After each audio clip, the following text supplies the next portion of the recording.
Hello, everybody. Today is an extra special day. I'm here with my good friend, Lizabeth Phoenix, who is going to teach us all about how to prepare a Kickstarter campaign. If you're a writer on the internet, then you know Kickstarter can be a writer's best friend. If you plan to publish a book yourself, it can be expensive. So Kickstarter is a great way to get funding for your publication, as well as to generate interest around your book. Thousands of authors use Kickstarter to fund their books, their audiobooks, their special edition books, box sets, and so much more. A lot of authors have amazing success with Kickstarter, but others fumble, and that usually comes down to poor planning, which is why Lizabeth Phoenix is going to teach us all about the planning phase so we don't up. A little bit about Lizabeth. She's a multi-published grimdark fantasy author, From Software fan, and character artist. Her life's goal is to write morally midnight characters and battle cry-worthy victories because light shines brightest in darkness. When not writing or fighting the South Carolina heat, she spends hours immersed in the worlds of A Song of Ice and Fire and Elden Ring. Her fandom obsessions turned into her debut grimdark fantasy novel, The Gifted King, where Game of Thrones and Elden Ring meet an Anakin-esque reverse telling of Beauty and the Beast. She's launched a Kickstarter to fund the audiobook adaptation with her narrator, Aidan Childs, on board to bring your new favorite villain origin story to life. Here's a little sneak peek of what you can expect. You cannot do this!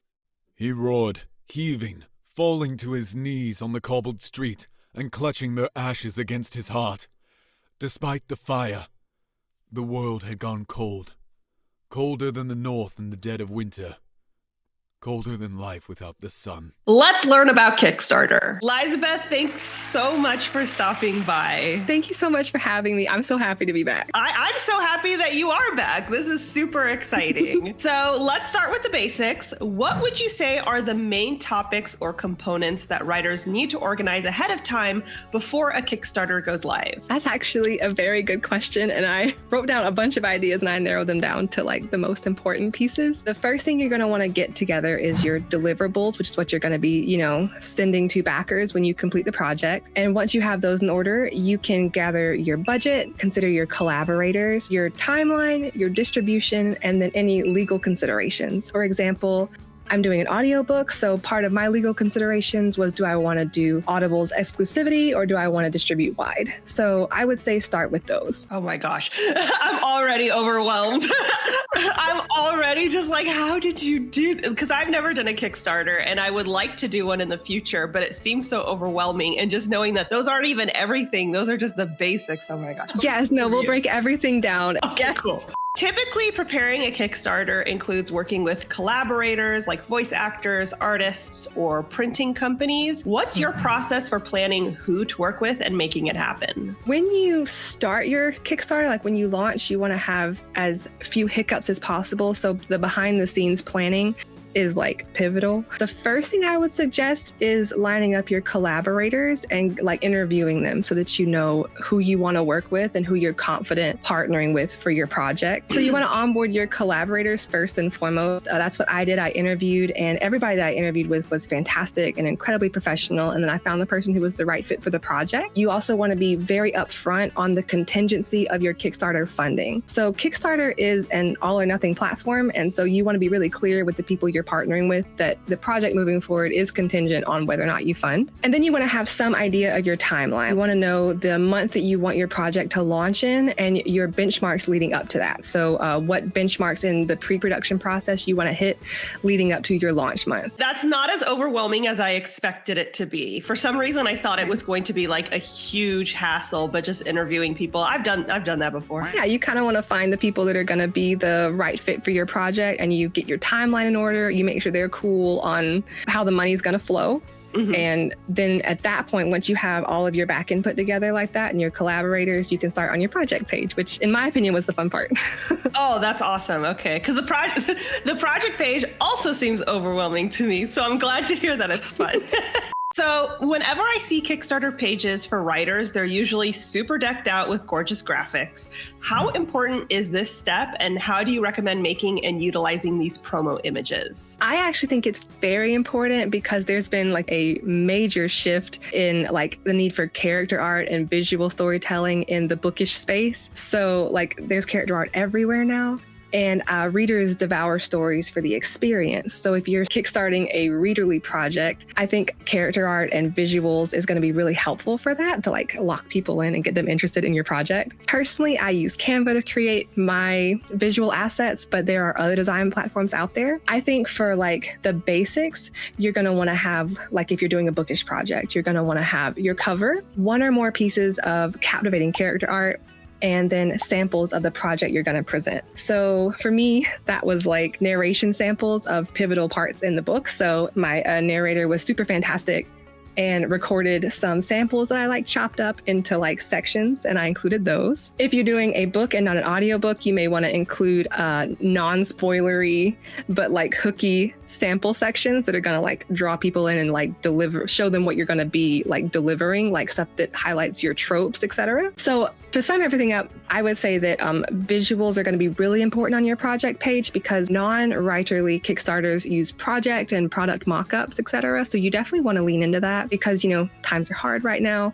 And it's our job as people who are asking for backing to show that we're going to deliver what we promise, and give potential backers the social proof they need to know that they're going to get their money's worth and be confident in supporting the project. And in addition to that, like as like a side note, Kickstarter lets you send preview links for your product page before launch to colleagues. So I would 1000% suggest getting colleagues to review your pre-launch product page and giving feedback. A few of my colleagues did that for me, and it was absolutely game-changing, and they majorly helped me make sure that I was like not delivering too much information, because you know how we get super hyped about our projects. I was just like lore dumping in my original project page, and they were like, no, shrink that down. So it made a huge difference. I 1000% recommend chatting with colleagues and getting them to like preview and give feedback if you have critique partners like that. I completely agree about how important it is to have beautiful graphics on the Kickstarter page, because I cannot tell you how many people have told me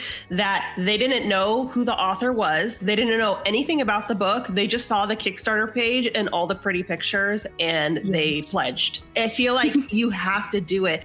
And Canva is such an easy resource. Pretty much every writer I know uses it.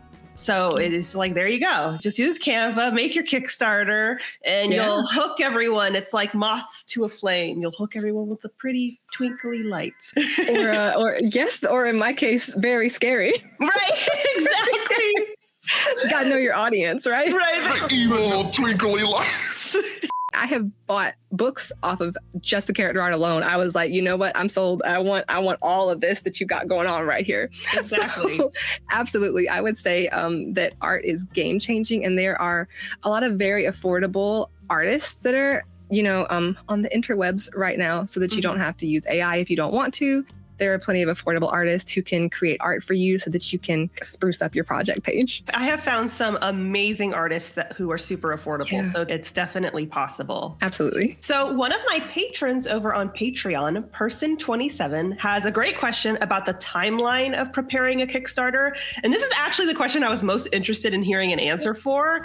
How early do you have to start the prep ahead of time, like commissioning artists or other collaborators? That is a very good question. I started like months ahead of time. Before we recorded, I was actually telling you that I started like 8 months ago. Yeah, I think I started in December of last year, and my Kickstarter launches in June. So I started, like 6 to 7 months, and I was researching how to do it like way before then. I think it's important to start early, like way earlier than you think you're going to have to, because you have to give yourself time to interview it, like find and interview your collaborators.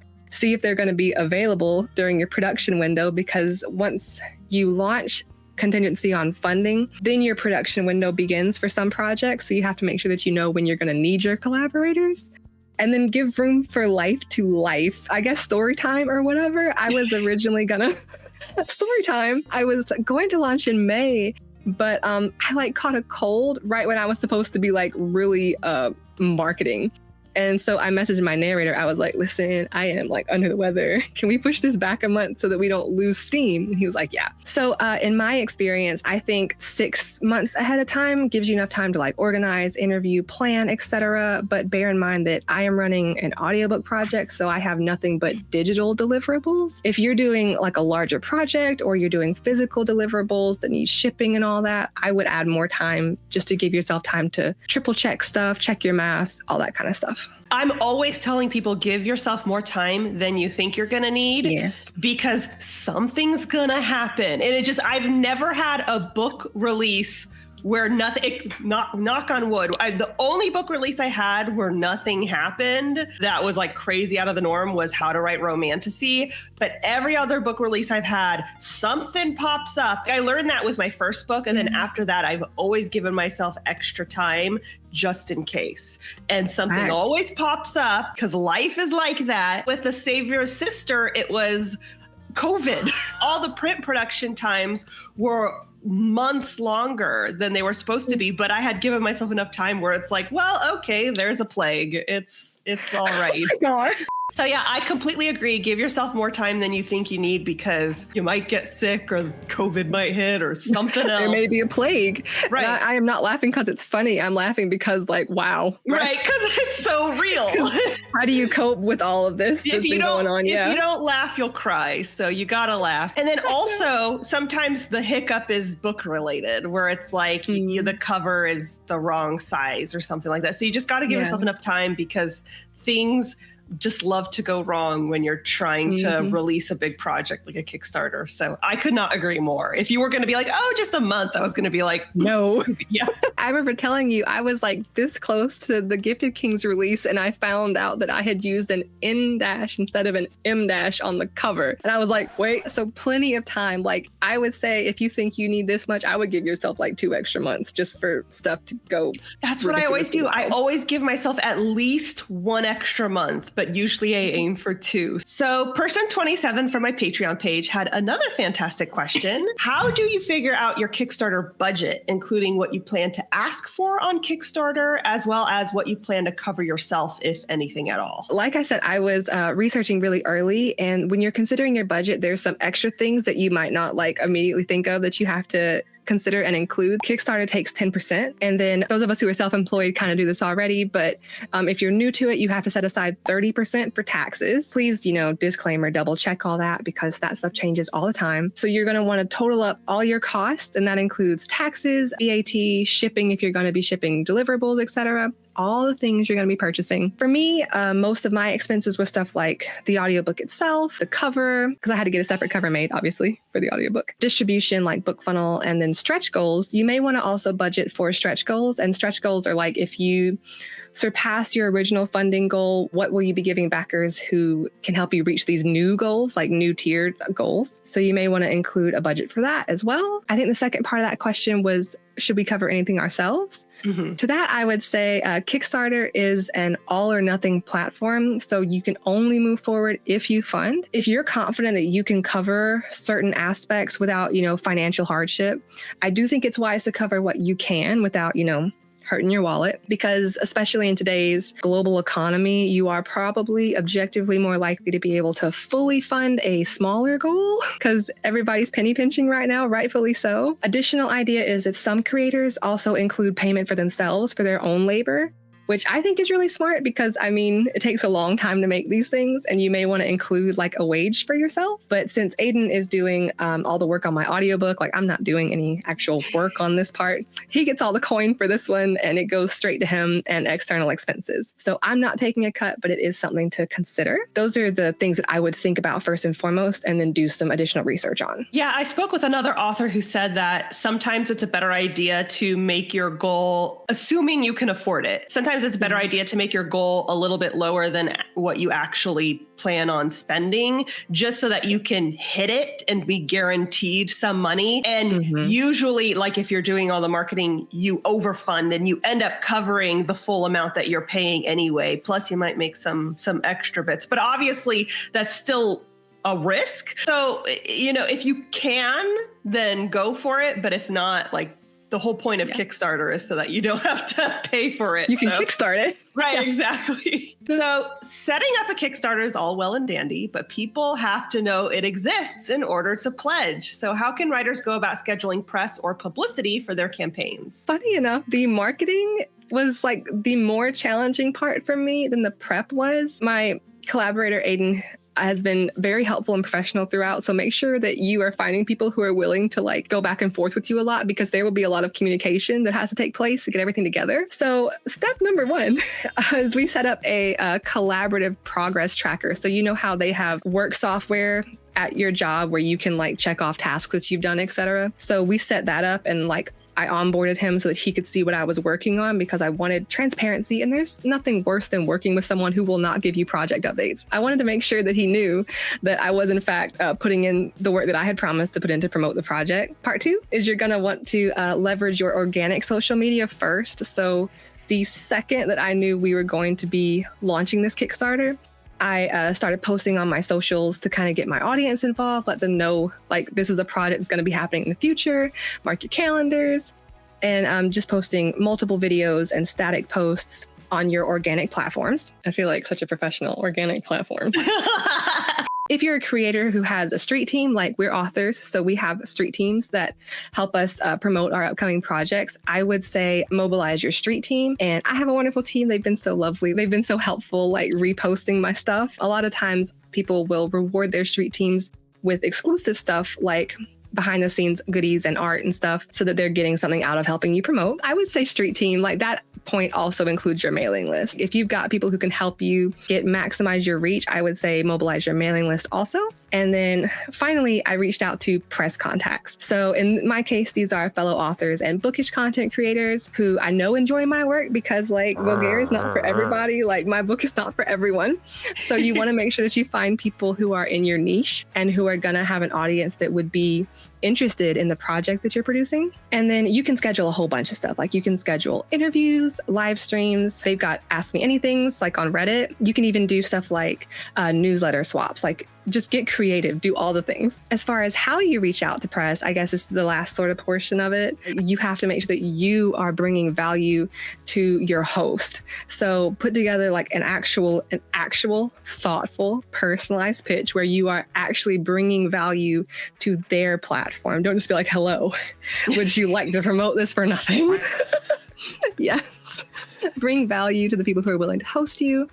And be transparent if you want to do a cross promo or the project that you're going to be promoting. Like transparency is key. The too long did not read of that is onboard your collaborators like you're at work, like so they can track your progress and you can track theirs. Promote your project, reach out to individuals in your niche, and just diversify your reach and mobilize your audience as best as you can. Canva will be helpful for that with graphics and short form content. However you can reach out, just get creative. I'm so glad that you mentioned, like, be sure that you are offering something, like providing some type of service, because I get emails, DMs, messages, whatever, multiple a day, just like, will you promote this for me? And it's like, no. I don't know who you are. Make sure that when you contact these people, you actually know what they do. Because I cannot tell you how many people have been like, you're such a great blogger, I want to do a guest blog post. I get that on a daily basis. And don't get me wrong, I do have a blog, but my blog is all like just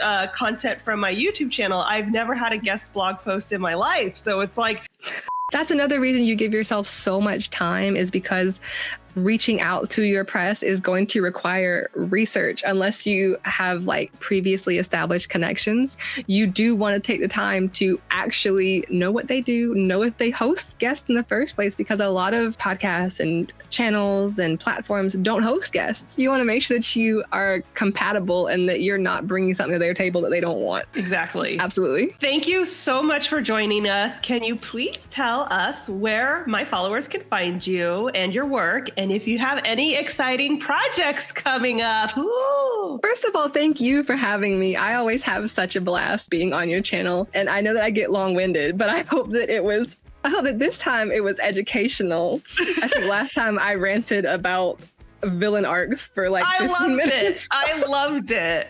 I'm always long-winded, so you're in good company. I love that. I love that so much. So you can find me at Lizabeth Phoenix on Instagram and TikTok. And my narrator, his name is Aiden, and it's at Childs Aiden on Instagram and at Aiden Childs 1 on like Twitter X. I think the most exciting project that I have going on right now is the Kickstarter. It's a bit of a title, but my grimdark fantasy villain origin story, The Gifted King, and it's a corruption arc, and it's very dramatic and angsty, and you will receive emotional damage. So Yes. it's thing, so much emotional damage.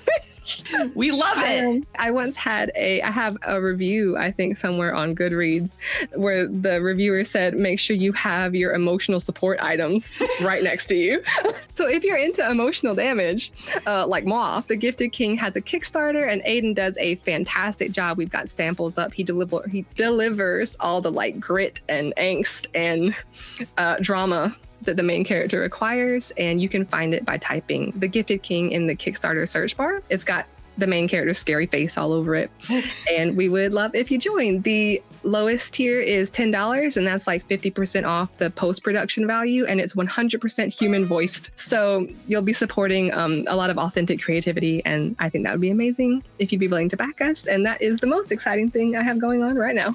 And I agree. And also, I have heard the clips. Aiden does such a good job. He's so good. It's like perfect for the role. Thank you so much. And I will pass the compliment along, because he's been so professional to work with and has been going back and forth on stuff. But when I heard the samples he sent, I crashed out. Like, I was like, this is spot on, especially the you cannot do this clip. I was like, this. That's the one I was thinking of. You cannot do this! Sorry, I need to calm down. The Kickstarter is live, guys, so everyone go pledge, go check it out, and share to the masses, because The Gifted King delivers the emotional damage, and we're already damaged, might as well get some more, right? Like, if you want to do it on purpose vicariously instead of be subjected to it, you can choose your damage. A huge thank you to Lizabeth Phoenix for dropping by. I have her information in the description below. Definitely check her out. So that's all I got for you today. The Savior's Army is officially available. Definitely pick up your copy today. It's linked below. And my writing craft books, How to Write Romantasy and Shut Up and Write the Book, are available at all major retailers. So if you want to write romantasy, or if you want to write any book at all and you want to make sure it doesn't suck, check them out. They're linked below. And don't forget to subscribe to my channel. I post new videos on Wednesdays, and I host live streams on Mondays. And if you want to be alerted as soon as I upload, ring that bell. Bye. The third installment to the Savior series is finally here. Want to see what Tobias and Layla are up to after the Sovereigns tournament? Check out The Savior's Army by me. And if you want any updates about my other books, or if you just want some writing advice, be sure to subscribe to my channel and ring that bell. See you soon.